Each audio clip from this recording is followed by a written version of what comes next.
I want to get started right away with implementing some policy changes because we really need to change some things. It's, we need legislation for election integrity. I'm not happy with the bills the way they're coming out right now. For example, it's great that we're getting rid of the QR codes for the ballots, but they're replacing that with another machine technology that's going to read the text.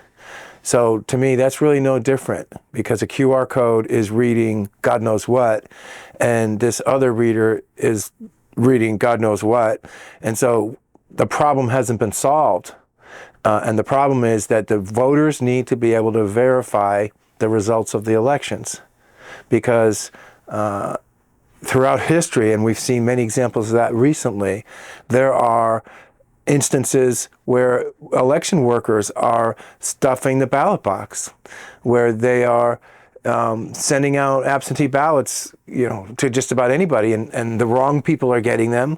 They're not being filled out properly, or they're being filled out by somebody else. People are getting paid to do this. I mean, there's so many problems that I don't trust any of the workers in principle. Obviously, there's a lot of good workers that are doing great work. But what we really need to have honest and secure elections is we need the voters to be able to verify the results. And that means we need complete transparency. Because if we don't have transparency, the voters can't do the verification. So we need to clean up the voter rolls.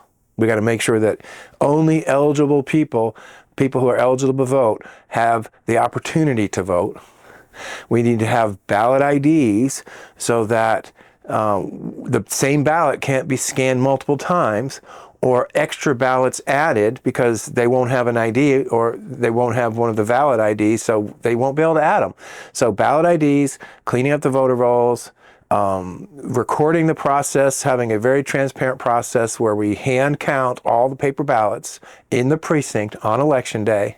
That is critical.